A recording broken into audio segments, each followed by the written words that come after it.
So, hi Gen Z students, welcome to our channel Gen Z Education. In this channel, I am going to teach you class 12th biology up to the NEET level. So, my name is Vanshika and let's start with the first chapter of NCERT book, Reproduction in Organisms. So, this is a base chapter. मतलब आपको ये chapter जो है वो करना है. Sexual reproduction in flowering organisms में ये चैप्टर जो है ये बहुत हेल्पफुल होएगा. और इसकी जो हाफ थिंग्स है वो सेक्सुअल रिप्रोडक्शन में बताऊंगी मैं. इसमें हम बेसिक पढ़ेंगे, उसके बाद इसकी एनसीईआरटी हम बाद में पढ़ेंगे जब sexual reproduction in organisms sexual reproduction in flowering plants complete हो जाएगा. उसके बाद हम इसकी एनसीईआरटी करेंगे. तो अभी के लिए हम इस चैप्टर को शुरू करते हैं. So, reproduction in organisms. First of all, what is reproduction? Reproduction की जो definition है वो क्या होगी?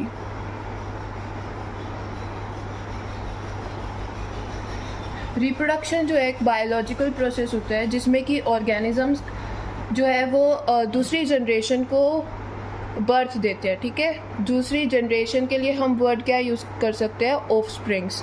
सो इसकी डेफिनेशन क्या होगी? Reproduction is a biological process. देखो, हम यहाँ पे साथ साथ नोट्स भी बनाएंगे और अगर आप चाहते हो कि हम मॉड्यूल्स वगैरह सॉल्व करें तो उसके लिए आप हमें कमेंट सेक्शन में बता सकते हैं. हम मॉड्यूल्स भी सॉल्व करेंगे इसके बाद, एक्सरसाइज वगैरह मॉड्यूल्स की. Reproduction is a biological process in which an organism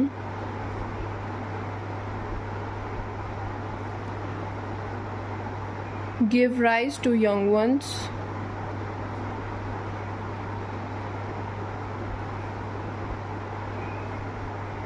और offspring हम इसे लिख सकते हैं similar to itself. मतलब ये जो offspring और organisms होते हैं ये हमारे उनके सिमिलर होते हैं जो हम रिप्रोड्यूस करते हैं. जैसे पेरेंट्स जो है वो रिप्रोडक्शन करेंगे तो जो ऑर्गेनिज्म होगा वो भी उनके सिमिलर होगा. इन केस ऑफ ये मोस्टली केस प्लांट्स में होता है ये. तो ये वाला जो केस है ये प्लांट्स में या फिर vegetative reproduction and asexual reproduction में ये केस ज़्यादा देखने को मिलता है. ठीक है, ह्यूमंस में ऐसा नहीं होता, वो बिल्कुल एग्जैक्ट सिमिलर नहीं हो सकते. ठीक है, वो हम आगे चैप्टर्स में डिस्कस करेंगे. तो इसके बाद रिप्रोडक्शन जो है उसी से हमारी स्पीशीज़ कंटिन्यू होती है. सो हम यहाँ पे एक लाइन लिख सकते हैं, that is reproduction is responsible for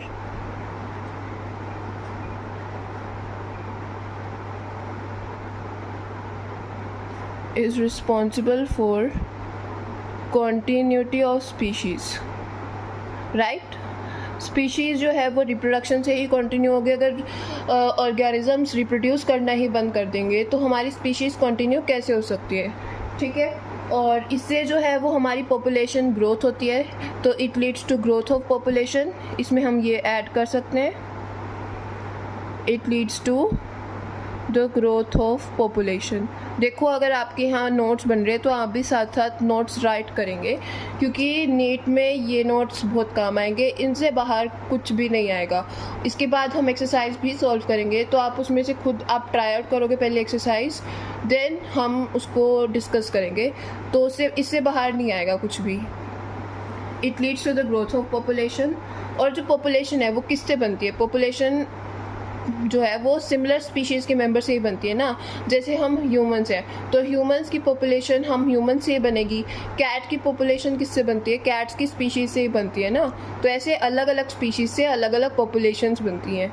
तो population is form by the members of similar species.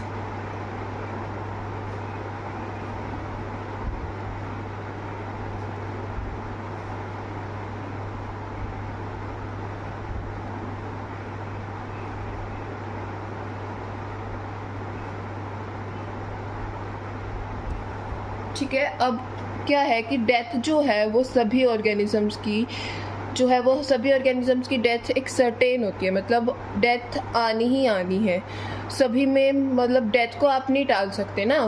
तो death of every organism is a certainty. मतलब वो ज़रूर होएगा ही होएगा. ऐसा असेक्सुअल रिप्रोडक्शन में जो ऑर्गेनिजम्स असेक्सुअल रिप्रोडक्शन करते हैं उसमें ऐसा नहीं होता, क्योंकि उसमें क्या होता है कि वो ऑर्गेनिजम्स डिवाइड होकर दूसरा ऑर्गेनिज्म बना देता है। तो वो जो ऑर्गेनिज्म है वो डाई नहीं हुआ एक तरीके से, वो अपने आप को डिवाइड करके ही दूसरे ऑर्गेनिज्म में चेंज हो गया, तो उनमें जो डेथ है वो नहीं आती। Death of almost every individual is a certainty. देखो हम यहाँ पे पूरी एनसीईआरटी कवर करेंगे। इस वाले जो चैप्टर की एनसीईआरटी है उसका थोड़ा सा पार्ट हम sexual reproduction in flowering plants में कवर करेंगे, ताकि वो आपको वहाँ पे ज़्यादा समझ में आएगा। तो इसलिए हम यहाँ पे उस पार्ट को नहीं लेंगे, मैं बताऊँगी आपको बाद में कौन सा पार्ट है वो।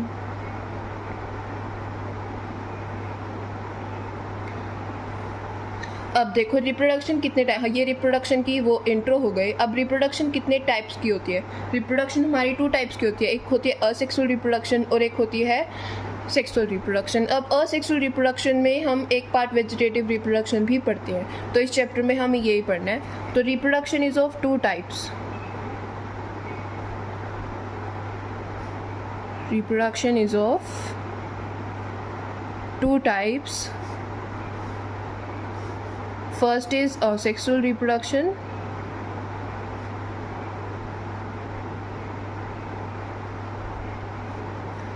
असेक्सुअल रिप्रोडक्शन में क्या होता है? इसमें फर्टिलाइजेशन होती है या नहीं होती?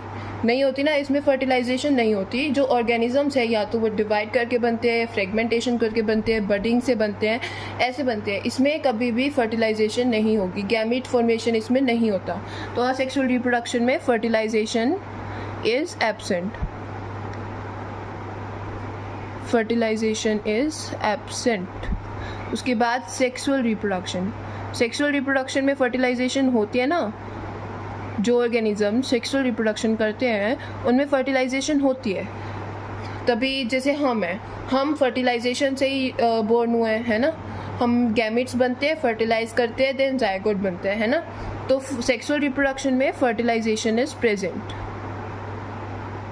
यहाँ पे गैमीट फॉर्मेशन भी होता है, आप लिख सकते हो इस पॉइंट को भी, गैमीट फॉर्मेशन इज देयर। अब हम बात करेंगे लाइफ स्पैन की। लाइफ स्पैन क्या होता है?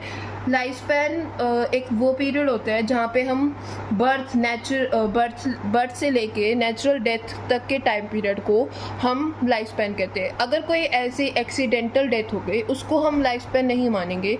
जब नेचुरल डेथ होती है, बर्थ से लेके नेचुरल डेथ तक के पीरियड को लाइफ स्पैन मानेंगे। यहाँ पे इम्पोर्टेंट वर्ड है नेचुरल डेथ, ये मिस नहीं करना चाहिए। एक्सीडेंटल डेथ तो किसी की भी हो सकती है ना, कभी भी हो सकती है, तो नेचुरल डेथ यहाँ पे मेन पॉइंट है। तो अब हम बात करेंगे लाइफ स्पैन की।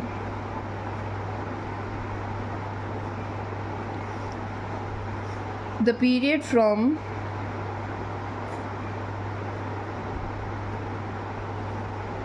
Birth to the natural death of an organism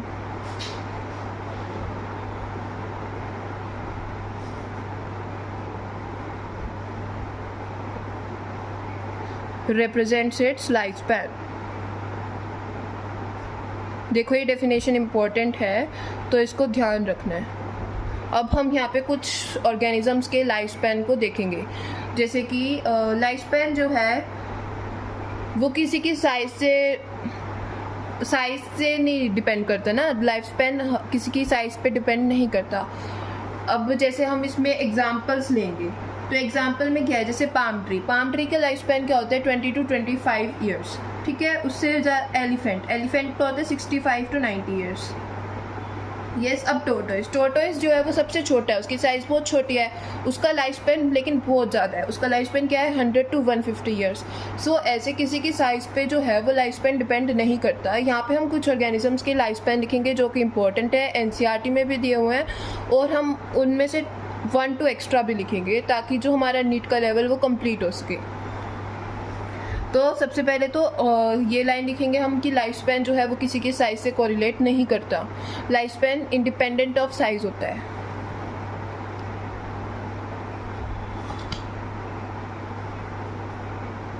The lifespan of the organisms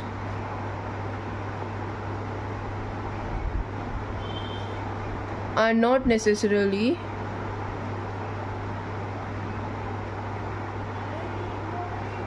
correlated with their size, देखो ये एनसीईआरटी की लाइन है, तो एनसीईआरटी आपको अच्छे से पढ़नी है। जो नीट का पेपर आता है वो मोस्टली एनसीईआरटी से ही आता है, और अगर आप 12th बोर्ड्स की तैयारी कर रहे हो तो भी आप इसे देख सकते हो। अब यहाँ पे हम life span of some organisms लिखेंगे, इनको आपको याद करने सम ऑर्गेनिजम्स, बिकॉज ये नीट में ना जैसे ऑप्शन में पूछ लेते हैं कि किसका लाइफ स्पैन, ऑर्डर होता है ना, ऐसे ऑर्डर में पूछ लेते हैं कि लाइफ स्पैन किस ऑर्डर में है, छोटे से बड़ा ऑर्डर या फिर बड़े से छोटा ऑर्डर, इसमें पूछ लेते हैं। Life span of some organism, जैसे कि अब पहला है बनियन ट्री। बनियन ट्री का लाइफ स्पैन होता है 200 to 300 ईयर्स। देखो ये इंपॉर्टेंट लाइफ स्पैन है। आप चाहो तो आप इसको अपनी एनसीईआरटी बुक में भी लिख सकते हो, और आप चाहो तो आप इसे नोट्स में भी लिख सकते हो। सेकेंड है रोज़ का। रोज़ का लाइफ स्पैन होता है हमारा 5 to 7 ईयर्स। यहाँ से आपका सब कुछ कवर हो जाएगा नीट का सिलेबस। उसके बाद है क्रॉप। क्रॉप का लाइफ स्पैन होता है हमारा 3 to 4 months. Months, years, days का याद ध्यान रखना है, इसमें गड़बड़ नहीं होनी चाहिए। फोर्थ है हमारा पाम ट्री। पाम ट्री का लाइफ स्पैन होता है 20 to 25 ईयर्स।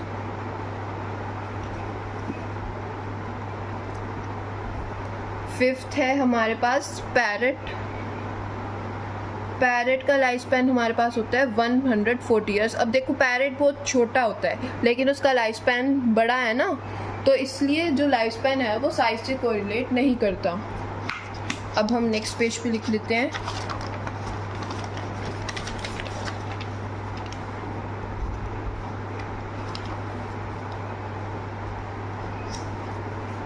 हमने 5 लिख लिए, अब 6th है क्रो।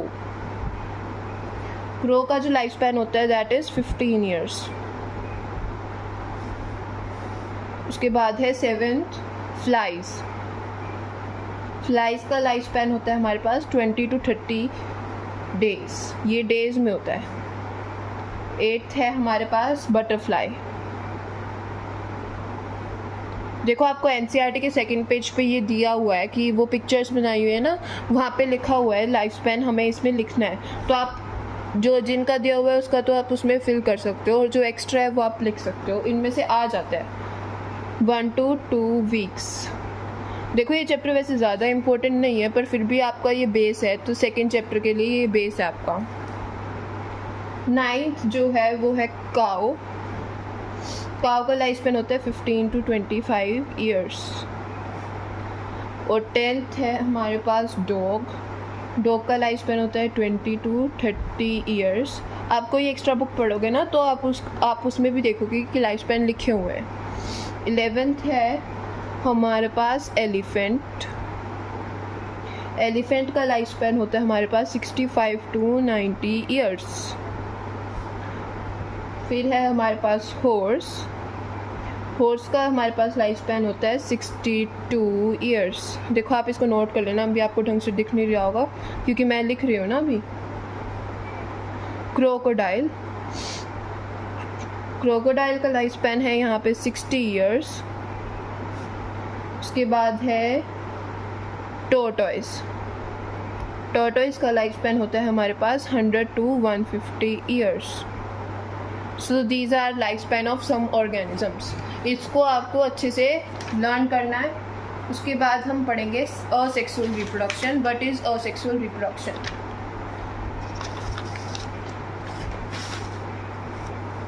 अब हम आ जाते हैं हमारे असेक्सुअल रिप्रोडक्शन पे। अब आप बताओ असेक्सुअल रिप्रोडक्शन में क्या फर्टिलाइजेशन होता है? क्या नहीं होता है ना? गैमेट फॉर्मेशन होता है? नहीं होता। तो हम यहाँ पे असेक्सुअल रिप्रोडक्शन की फर्स्ट ऑफ ऑल डेफिनेशन लिखेंगे कि इसमें जो ऑफस्प्रिंग है वो क्या सिंगल पेरेंट से ही ऑफस्प्रिंग बनता है ना। यहाँ पे 2 पेरेंट्स इन्वॉल्व नहीं होते।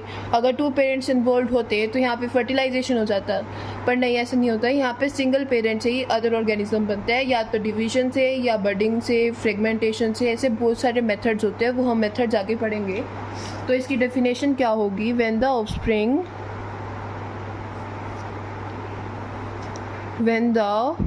offspring is produced by a single parent,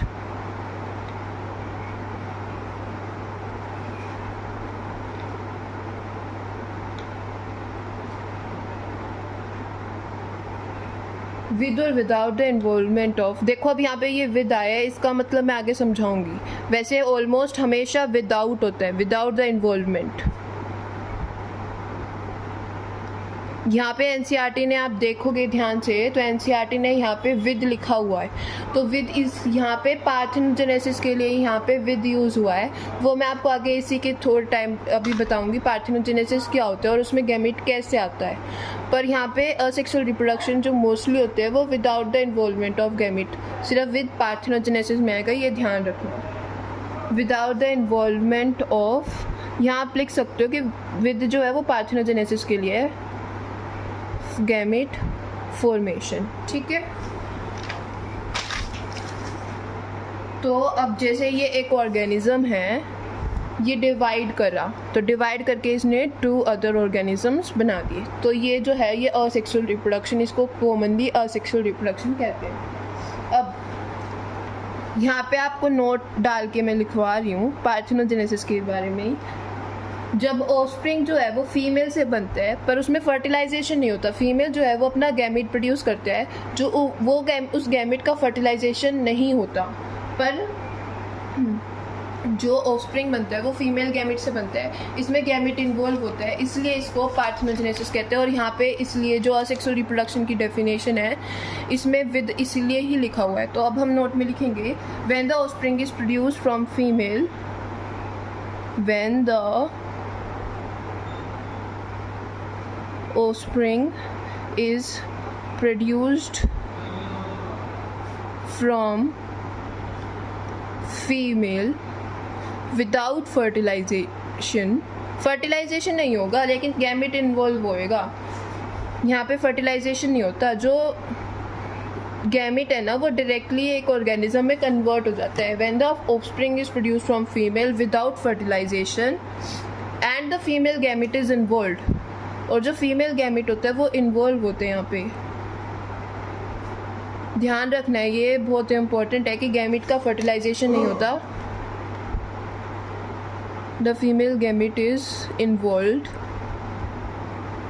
this is called parthenogenesis. इस प्रोसेस को हम क्या कहते हैं? पार्थेनोजेनेसिस। पार्थेनोजेनेसिस आपकी एनसीईआरटी बुक में लास्ट में दिया हुआ है, उसको हम बाद में भी पढ़ेंगे एक बारी। पार्थेनोजेनेसिस के टाइप पढ़ेंगे हम, ठीक है। तो इसको हम पार्थेनोजेनेसिस कहते हैं। अब जो ऑफस्प्रिंग्स हैं वो एकदम आइडेंटिकल, कई बार जो ऑफस्प्रिंग्स होते हैं वो आइडेंटिकल प्रोड्यूस हो जाते हैं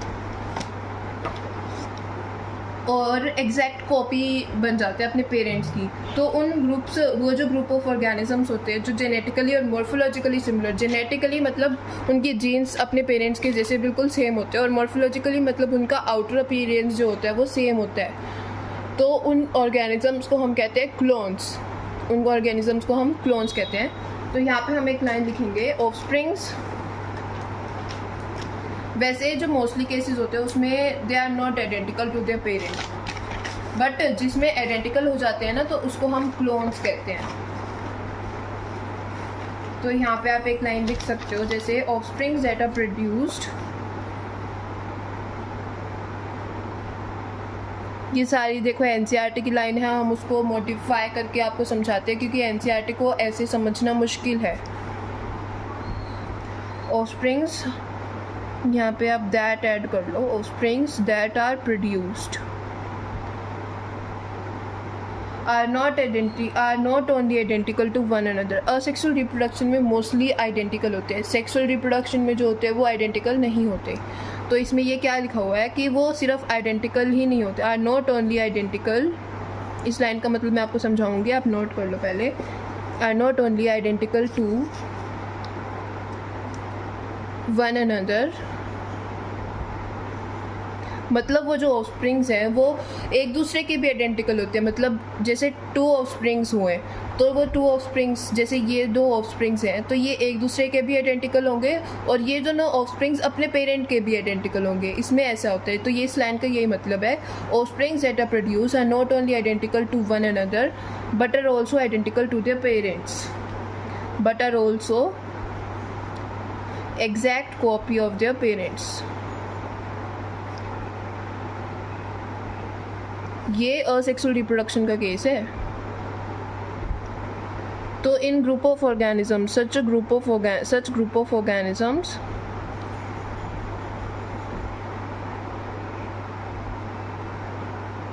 which are morphologically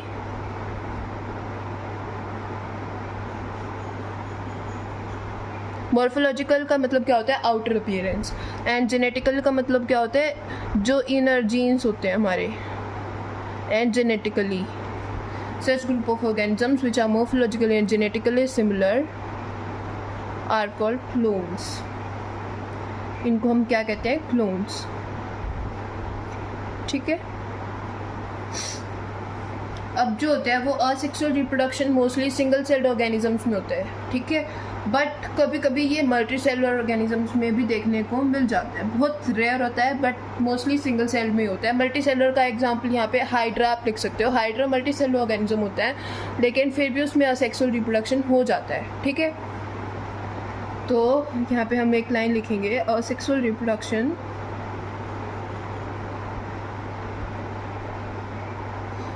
sexual reproduction is common in single celled organisms. It's common in single celled organisms, but it is also seen in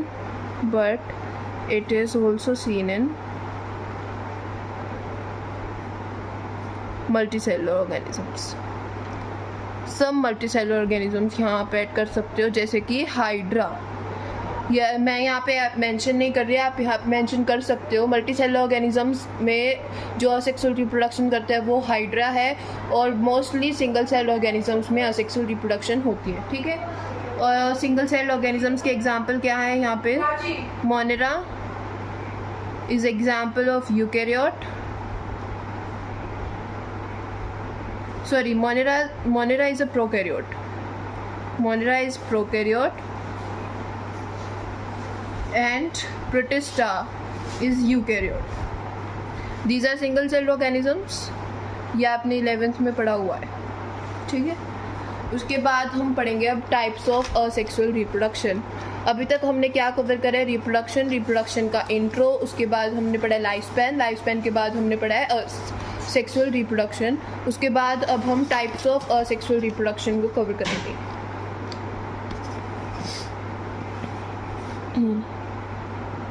अब है टाइप्स ऑफ असेक्सुअल रिप्रोडक्शन. तो आपको ढंग से दिखने होगा, नोट कर लेना साथ साथ. आपके नोट साथ साथ बनेंगे तो आप उसको रिवाइज भी कर सकोगे साथ साथ. अब असेक्सुअल रिप्रोडक्शन के हम मेनली यहाँ पे 6 टाइप्स पढ़ेंगे. कौन कौन से? फर्स्ट है हमारा बाइनरी फिजन. ये सब टाइप्स आपने देखो पहले भी पढ़े हुए हैं, तो इनको हम ज़्यादा डिटेल में नहीं जाएंगे. इनके सिर्फ बेसिक चीज़ें पढ़ेंगे, क्योंकि इस चैप्टर से नीट में जो है वो बहुत कम आता है. मेनली जो आपका चैप्टर है वो सेकंड चैप्टर आएगा. ठीक है. तो इस चैप्टर को आपको पढ़ना है लेकिन ज़्यादा डिटेल में जाके नहीं पढ़ना. सेकंड है हमारे पास मल्टीपल फिजन, और जो सेकंड चैप्टर है इसके बाद sexual reproduction in flowering plants, उसको आपको अच्छे से करना है. ये है उसमें बहुत कुछ है, मैं आपको बहुत कुछ अच्छे से बताऊंगी, पूरा नीट लेवल का एक्सप्लेन करके सारा बताएंगे. फ्रेगमेंटेशन, उसके बाद है हमारे पास बडिंग के बाद है हमारे पास जूस्पोर फॉर्मेशन.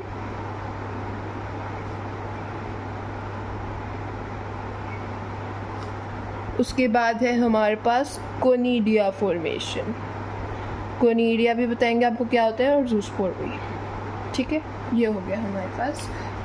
अब हम बात करते हैं बाइनरी फिजन की. सबसे पहले ये टाइप्स हमारे पास होते हैं. अब इनमें हम इनके टाइप्स को अच्छे से पढ़ेंगे. पहला है हमारे पास बाइनरी फिजन.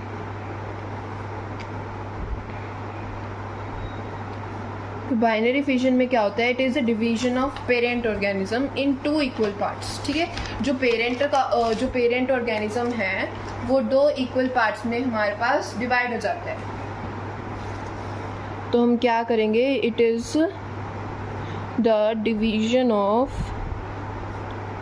पेरेंट ऑर्गेनिज्म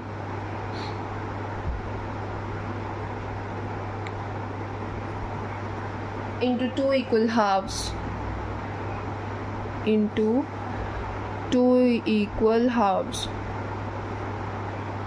देखो हम इस वीडियो को आप बता दो कितना रखना है, ज़्यादा लेंथी नहीं करेंगे। Two equal halves and forming daughter organisms.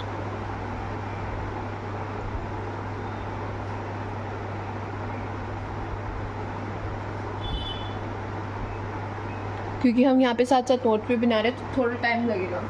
इसका एग्जांपल हम क्या लिख सकते हैं, ये एक ऐसा पेरेंट ऑर्गेनिज्म जो डिवाइड होकर दो इक्वल हाफ्स में डिवाइड हो जाता है और डॉटर ऑर्गेनिज्म को बना देता है। इसका एग्जांपल है bacteria and protista.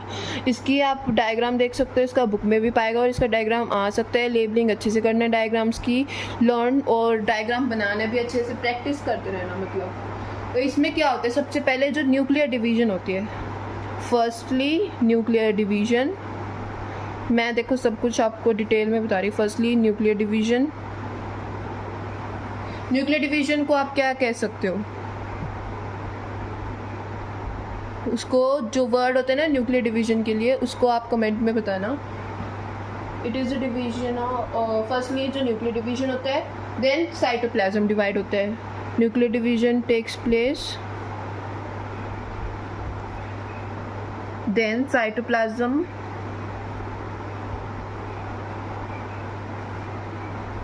divides to form two individuals, to form two individuals। आप अपनी एनसीईआरटी खोल के रखो साइड में, उसमें डायग्राम दिया हुआ है, आप उसको देख सकते हो, ठीक है। उसके बाद हमारा है मल्टीपल फिजन। मल्टीपल फिजन में क्या होता है,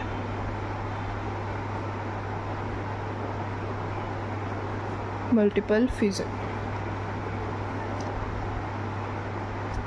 मल्टीपल फिजन में होता है जैसे जो पेरेंट बॉडी है वो बहुत सारे डॉटर ऑर्गेनिजम्स बना देती है। इसका जो बहुत कॉमन एग्जांपल है पेरेंटल अमीबा। इसमें क्या होता है कि 3 लेयर सिस्ट कवरिंग को बना लेते हैं वो, जिससे कि जो अमीबा को होती है वो प्रोटेक्शन मिल जाती है। 3 लेयर सिस्ट कवरिंग बना लेती है और फिर उसके अंदर ही जो है वो न्यूक्लियर डिवीजन चलती रहती है, ताकि प्रोटेक्शन, मतलब उसको कोई, उस प्रोसेस को कोई ख़राब ना कर सके, इसलिए वो 3 लेयर सिस्ट कवरिंग बनाती है, ठीक है।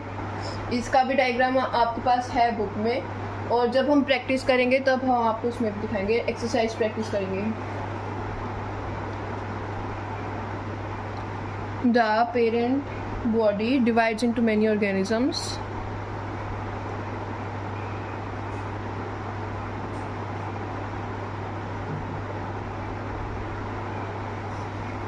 Many organisms. इसमें ये है, इसकी डेफिनेशन ये है, मतलब आप डेफिनेशन तो आप अपने हिसाब से लिख सकते हो। इसका एग्जांपल आएगा पेरेंटल अमीबा। इसका एग्जांपल पेरेंटल अमीबा। इसमें क्या होता है, अ 3 लेयर्ड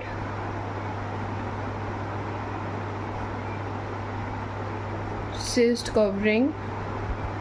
देखो आप किसी भी मॉड्यूल को एक्सरसाइज कर लेना, जब हम प्रैक्टिस करेंगे तो उस मॉड्यूल से बाहर और इस नोट से बाहर कुछ नहीं आएगा।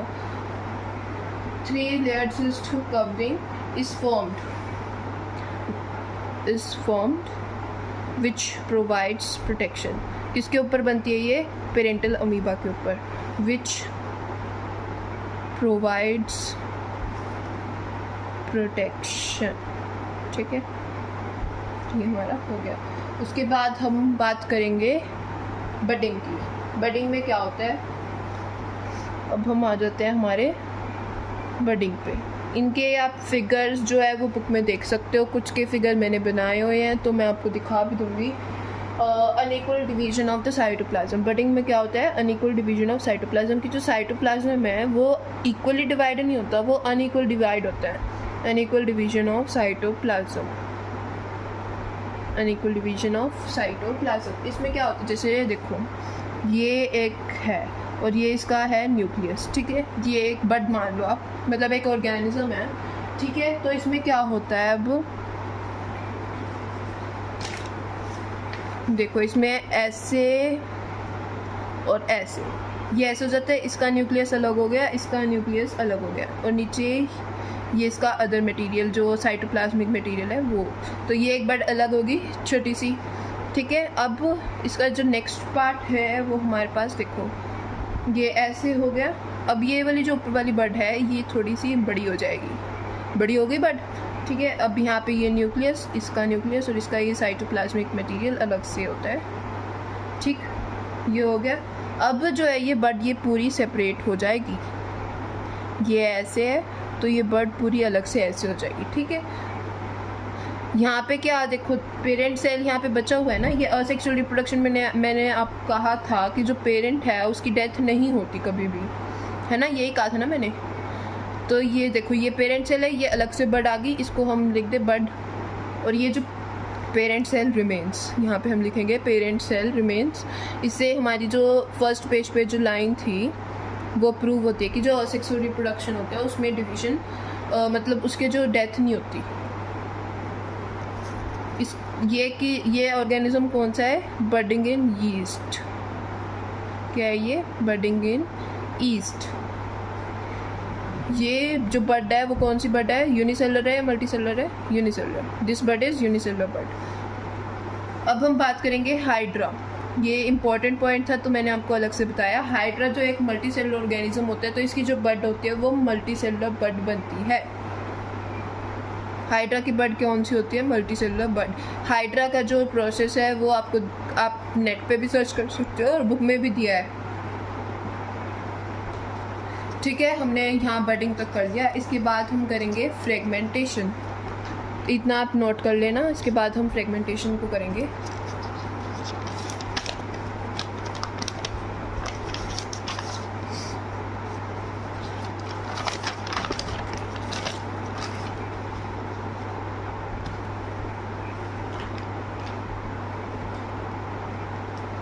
अब हम करेंगे फ्रेगमेंटेशन। देखो राइटिंग थोड़ी सी अलग हो सकती है यहाँ पे क्योंकि मैं जल्दी लिख रही हूँ, आपको पढ़ाना भी जल्दी है, वीडियो जल्दी कंप्लीट करनी है। फ्रेगमेंटेशन में क्या होता है, ट्रू रीजनरेशन।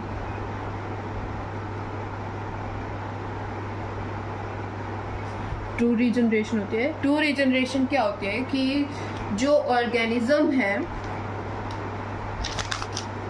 मतलब एक तो होता है जो लोस्ट पार्ट है, मान लीजिए जैसे लिजार्ड में उसकी टेल कट गई तो उसका जो लोस्ट पार्ट है वो दोबारा आ जाता है, इसको हम कहते हैं, इसको हम ट्रू रीजनरेशन नहीं कहते, इसको रीजनरेशन कहते हैं सिर्फ। ट्रू रीजनरेशन क्या होती है कि जो ऑर्गेनिज्म है, मान लो वो, जैसे हम प्लेनेरिया का एग्जांपल यहाँ लेते हैं कि जो प्लेनेरिया है वो पूरा कट हो जाता है और उसका जो होल ऑर्गेनिज्म है वो दोबारा बनता है। यहाँ पे लोस्ट पार्ट रिगेन नहीं होता है, यहाँ पे पूरा ऑर्गेनिज्म ही दोबारा बनता है, तो इसको हम ट्रू रीजनरेशन कहते हैं। तो फ्रेगमेंटेशन एक ट्रू रीजनरेशन है।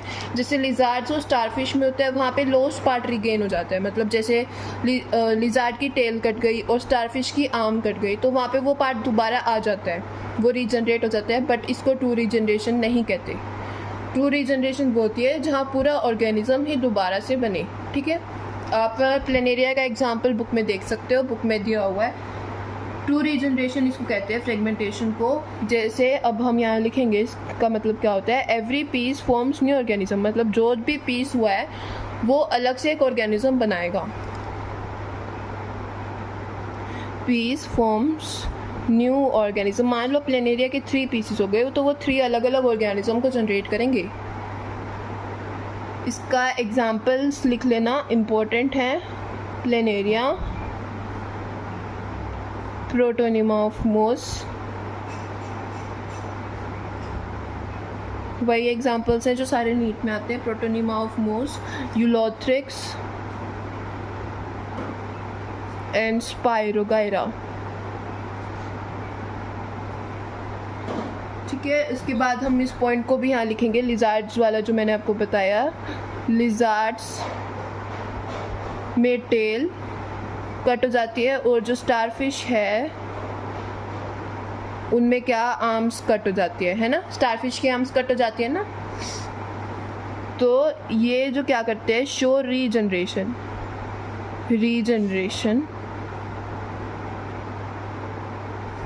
But not true regeneration.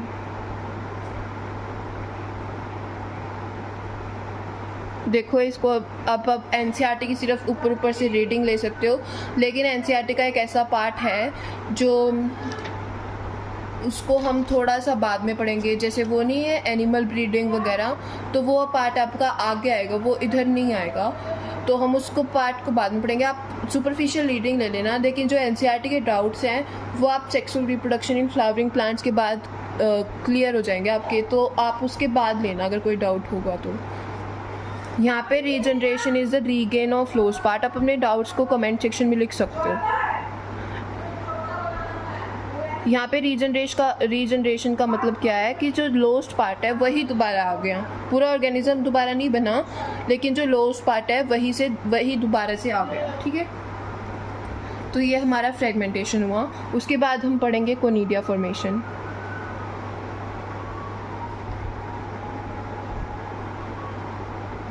Conidia formation, इसको हम करेंगे अब। कोनिडिया फॉर्मेशन में क्या होता है, जैसे पेनिसिलियम को हम थोड़ा सा यहाँ बना लेते हैं, ड्रॉ कर लेते हैं।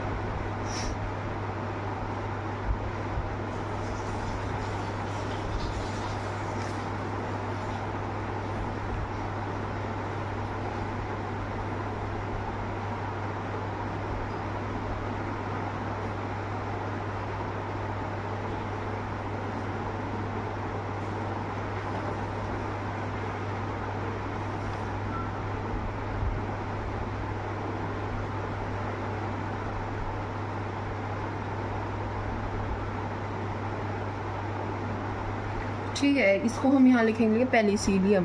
ये है हमारा पेनिसिलियम।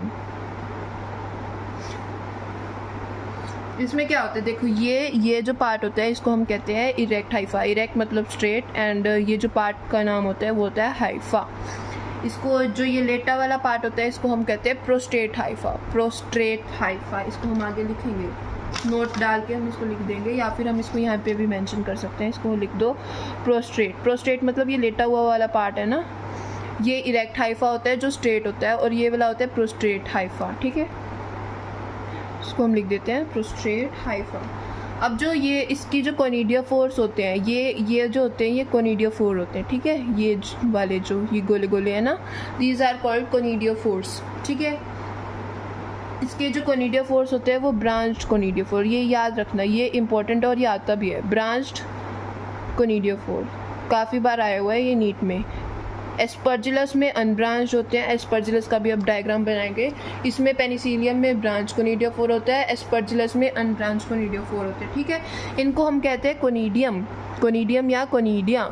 कोनिडिया प्लूरल में होता है, कोनिडियम सिंगुलर में होता है। ठीक है, इसको हम कहेंगे कोनिडियम। इरेक्ट हाइफा, इसको हम इरेक्ट हाइफा को अगर दूसरा नेम लिखना है तो हम इसको लिख सकते हैं कोनिडियोफोर। मतलब ये फोर मतलब होता है बियरिंग। फोर का क्या मतलब होता है, बियरिंग, मतलब कोनिडिया को बियर करने वाला। ये हाइफा है, ये कोनिडिया को बियर कर रहा है ना, तो इसको हम इसलिए कहेंगे कोनिडियोफोर। ठीक है, उसके बाद हम यहाँ पे डायग्राम बनाते हैं एस्परजिलस का। देखो ब्रांच कोनिडिया फोर इसे क्यों कहा, क्योंकि यहाँ पे इसकी ये ब्रांच है और ये एक अलग से है। ठीक है, तो this is called branch conidia four. Penicillium को कहते हैं। एस्परजिलस में ऐसा नहीं होता। एस्परजिलस का डायग्राम देखो, अब पता चल जाएगा आपको।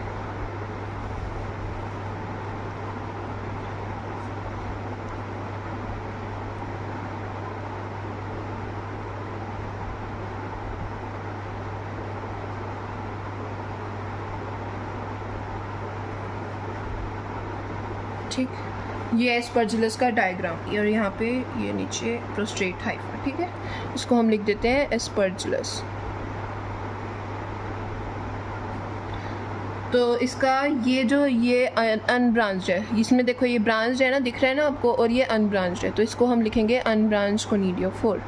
ये ध्यान रखना है, एस्परजिलस और पेनिसिलियम में आप कंफ्यूज हो जाओगे, तो इसलिए इसको ध्यान रखना है। ठीक है, देखो आप ऐसे याद कर सकते हो, यू और ए दीज आर वोवल्स, तो आप इसको ध्यान रख सकते हो कि ये एस्परजिलस और अनब्रांच्ड रिलेटेड है, और पेनिसिलियम और ब्रांच जो है वो रिलेटेड है, क्योंकि इसमें कोई वोवल नहीं आ रहा ना, first letter is not vowel, और इसमें फर्स्ट लेटर वोवल है, तो आप ऐसे ध्यान रख सकते हो। ठीक है, इसको हम कहेंगे unbranched conidia four. Conidia four का मतलब इरेक्ट हाइफा ही होता है, आपको पता है। ठीक है, इधर मैंने बता दिया अनब्रांच्ड कोनिडिया फोर। ठीक है, अब ये जो होती हैं ये chains of conidia. Conidia is plural है ना, तो इसकी जो चेन, ये 3 चेन्स है ना, ये ऐसे चेन में बना हुआ है, तो इसको हम कहेंगे चेन्स ऑफ कोनिडिया। और ये वाला जो होता है ये इरेक्ट हाइफा। कोनिडिया 4 का मतलब मैंने आपको बता दिया, इरेक्ट हाइफा होता है, ठीक है। और ये नीचे वाला होता है प्रोस्टेट हाइफा, ठीक है। अब जो कोनिडिया की जो चेन्स है वो किस ऑर्डर में बनती हैं? चेन्स, इसको हम कहेंगे बेसिपिटल ऑर्डर। ये ध्यान रखना, chains of conidia are formed in basipetal order. मतलब जो छोटी वाली है, छोटे वाले सबसे स्मॉलर इज फॉर्म डाउनवर्ड्स। मतलब जो सबसे छोटी चेन्स है वो छोटे वाले हैं, वो नीचे बनते हैं, एंड बिगर अपवर्ड्स, ठीक है। तो इसको हम बेसिपिटल ऑर्डर कहते हैं। ये ध्यान रखना, इम्पॉर्टेंट है, ये ध्यान रखना। चेन्स ऑफ कोनिडिया, देखो इतना कोई भी नहीं बताता। Chains of conidia are formed in basipetal order.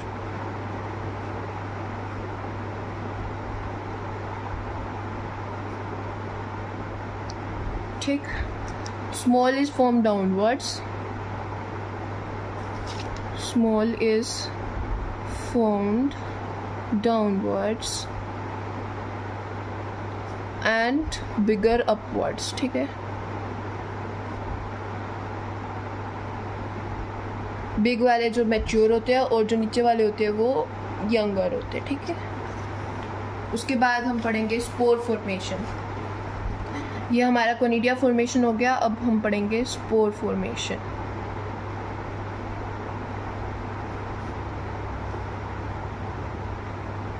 Spore formation में अब क्या है, जैसे देखो मैं आपको स्पोरेंजियम का डायग्राम बनाते हैं।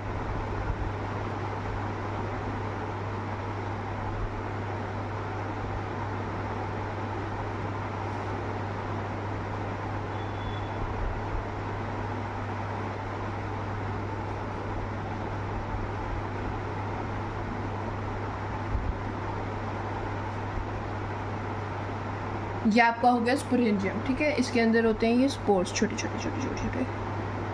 इसको हम कहते हैं स्पोरेंजियोस्पोर्स, ठीक है। अब ये जो बॉडी, ये जिसमें स्पोरेंजियोस्पोर्स होते हैं, स्पोरेंजियोस्पोर्स किसके अंदर होते हैं? स्पोरेंजियम के अंदर। ये जो गोल वाली बॉडी है इसको हम कहते हैं स्पोरेंजियम, ठीक है। स्पोरेंजियम के अंदर क्या होते हैं? ये वाले क्या होते हैं? ये जो डॉटी स्ट्रक्चर है इसको हम कहते हैं स्पोरेंजियोस्पोर्स। ये बहुत सारे स्पोर्स होते हैं, इसको हम कहेंगे स्पोरेंजियोस्पोर्स, ठीक है। इसको हम क्या कहेंगे? स्पोरेंजियोस्पोर्स। स्पोरेंजियोस्पोर्स जो है वो बाहर आ जाते हैं, कम्स आउट, ताकि ये रिप्रोड्यूस कर सके। कम्स आउट, और ये क्या बना लेते हैं? एक न्यू इंडिविजुअल। बाहर आके ये क्या बना लेते हैं? एक न्यू इंडिविजुअल, ठीक है।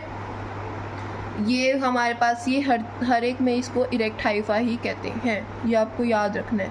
दिस इज इरेक्ट हाइफा, ये these are the normal hypha, ठीक है। और इसको हम कहेंगे, जैसे उसमें हम कोनिडिया 4 कहा था, इसमें हम कहेंगे स्पोरेंजियो 4। क्या कहेंगे? स्पोरेंजियो 4, ठीक है। तो ये हमारा स्पोर फॉर्मेशन हुआ। अब स्पोर फॉर्मेशन एक तो होता है बाय स्पोरेंजियम से, ठीक है, बाय स्पोरेंजियोस्पोर से होता है, और एक होता है बाय ज़ूस्पोर्स। तो अब हम ज़ूस्पोर से पढ़ेंगे। ये स्पोर फॉर्मेशन का ही पार्ट होएगा, जो ज़ूस्पोर वाला होएगा वो हम नेक्स्ट पेज पे कर रहे हैं, तो उसको कोई अलग से नहीं लेना, स्पोर फॉर्मेशन का ही पार्ट है, ठीक है। अब हम करेंगे ज़ूस्पोर।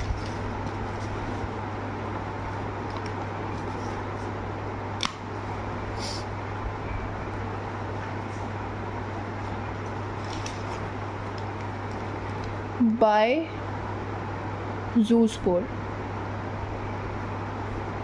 हम आज 1 घंटे की वीडियो रखेंगे, ठीक है। अगर मतलब ऐसे एक घंटे की सारी वीडियोस रखेंगे, ऐसे हम अपना चैप्टर्स को कंप्लीट करेंगे, ठीक है। अब है बाय ज़ूस्पोर। ज़ूस्पोर में क्या? Favourable conditions.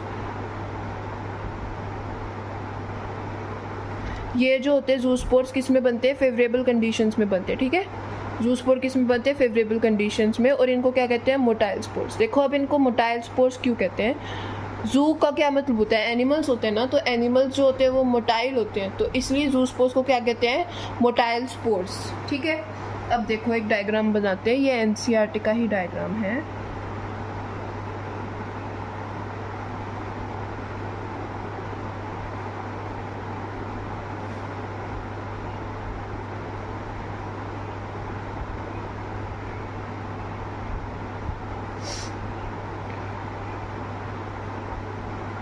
ठीक है, ये इनके अंदर जू स्पोर्स हैं, छोटे छोटे छोटे छोटे, दीज आर जू स्पोर्स। ठीक है, हम इसको मेंशन कर लेते हैं, ये जो अंदर वाले हैं इनको हम कहेंगे जू स्पोर्स। ये इसके जू स्पोर्स के क्या वो होती हैं, इनमें they have no cell wall. Zoospore इन्हें क्यों कहते हैं, because they do not have cell wall. Animals होती है, एनिमल्स में सेल वॉल नहीं होती ना, जू का मतलब एनिमल्स, एनिमल्स में सेल वॉल नहीं होती, तो इनमें भी सेल वॉल्स नहीं होती, because they do not have cell wall, इसलिए इनको जू स्पोर्स कहते हैं। They do not have cell wall. ठीक है, और they have flagella. Zoospores का मतलब मोटाइल, और मोटाइल का मतलब फ्लैजिला होते तभी मूव करेंगे ना, तो दे have flagella, they have flagella. ठीक है, ये हो गया हमारे पास। अब जो ये जू स्पोर है ये बाहर निकल के आ गया, ये बाहर आ गए ना, तो ये एक अलग से ऐसे ही दिखाएंगे। देखो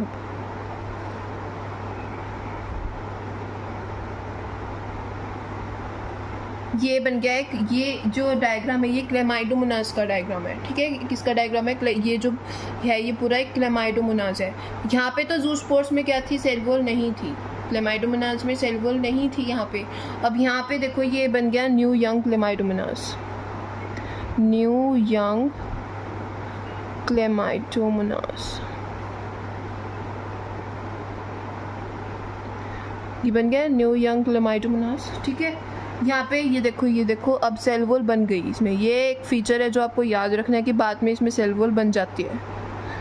this is cell wall is form. ठीक है, इसका एग्जांपल हमने बता दिया, क्लेमाइडोमोनास। क्लेमाइडोमोनास किसका मेंबर है, अलगी का। ठीक है, ये आपको ध्यान रखना है, इसमें सेल वॉल बन जाती है बाद में।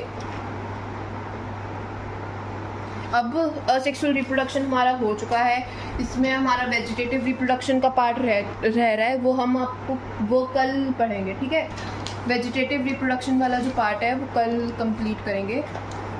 अभी हम इसमें असेक्सुअल रिप्रोडक्शन को कंक्लूड कर देते हैं। Since there is no variation, asexual reproduction में कोई वेरिएशन नहीं होती ना, there is no variation in asexual reproduction, कोई चेंजेस नहीं आते ऑर्गेनिज्म में, वो एग्जैक्ट सिमिलर होता है। It does not contribute